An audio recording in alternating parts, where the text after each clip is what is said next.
District area చేస్తున్నాం ఇక్కడ ఎవరికి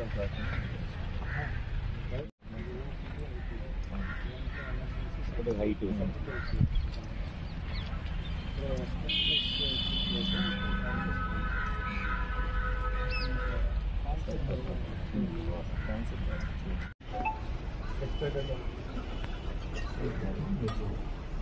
లిస్ట్ పాస్ లిస్ట్ అవన్నీ ఉన్నాయి ఉంటుంది సార్.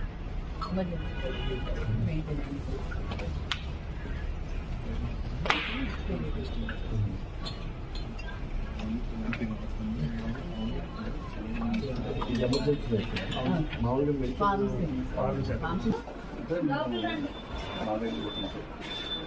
దీనికి ఎవరు ఇందులో తగ్గింది అంటే ఎవరిది సిటిఎస్ సెంట్రల్ డ్రగ్స్ అలాగే ఉంది. ఇప్పుడు షార్ట్ అయిందంటే ఎవరు బాధ్యత?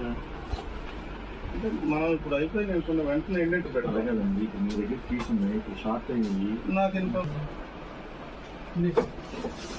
మాన్యువల్ రికార్డ్స్ కాకపోతే వాసు పెట్టారు. ఇక్కడ చూపించుకొని గార్డెనింగ్ చేస్తాను. అందుకే నేరు సౌత్ ఈస్ట్ అంటే స్ట్రైట్ చేస్తాను సార్. మళ్ళీ సౌత్ ఈస్ట్ కూడా స్ట్రైట్ చేస్తాను. మధ్యలో అనేది పేపర్ లోపల తెప్పించాను. లోపల అంటే ఎక్కడ తెప్పిస్తాను? శ్రీకృష్ణ మెడికల్లో లేకపోతే మా లోపల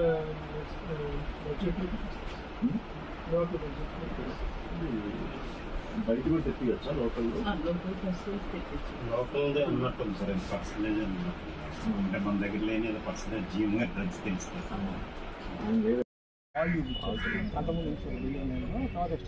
లోపలికి వెళ్ళింది నేను చెప్తాను సార్. ఇక్కడ మనం ఇది చిన్న స్ట్రక్చర్ ఉంది, అది తీసేస్తాం.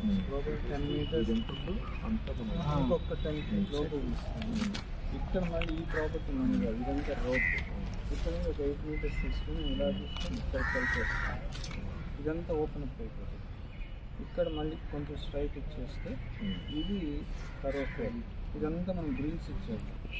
ఇక్కడ మీరు క్రాప్ ఈ రోజున మంగళగిరి ప్రభుత్వ వైద్యశాల ఏదైతే మా యువ నాయకులు నారా లోకేష్ గారు ఆ రోజు ఎలక్షన్ ముందల వాగ్దానం చేశారు, మంగళగిరి ప్రభుత్వ ఆసుపత్రిని 100 పడకల ఆసుపత్రిగా మన ప్రభుత్వంలోకి వచ్చినాక చేస్తామని చెప్పి, దాంట్లో భాగంగా ప్రభుత్వం వచ్చిన 54 రోజుల్లోనే మంగళగిరి ప్రభుత్వ ఆసుపత్రిని 100 పడకల ఆసుపత్రిగా క్యాబినెట్లో ఆమోద పొందడం, దానికి యాదృచ్ఛికంగా నేను కూడా ఈ మెడికల్ ఇన్ఫ్రాస్ట్రక్చర్ డెవలప్మెంట్కి నేను చైర్మన్గా ఉంటాం. అందులో భాగంగా ఏదైతే నేను లోకేష్ గారిని కలిశానో ఆ రోజున వెంటనే ఈ హాస్పిటల్ది కూడా మనం స్పీడ్ చేయాలని చెప్పి ఆ రోజున చెప్పడం, మేము కూడా వెంటనే మా డిపార్ట్మెంట్ సిఈ గారిని కానీ ఈఈ గారిని అలాగే మా ఆర్కిటెక్ట్ని పిలిపించి మొత్తం దీని మీద ఒక సర్వే చేసి మనం చేయాలని చెప్పి, ఆ సైజ్ ఎంత ఉంది, మనం ఎలా చేస్తే బాగుంటుంది అనే ఒక రివ్యూలో మేము చేసుకున్నాం. దాంట్లో భాగంగా ఈ రోజున ఇక్కడ వచ్చి సైట్ని సందర్శించి మనం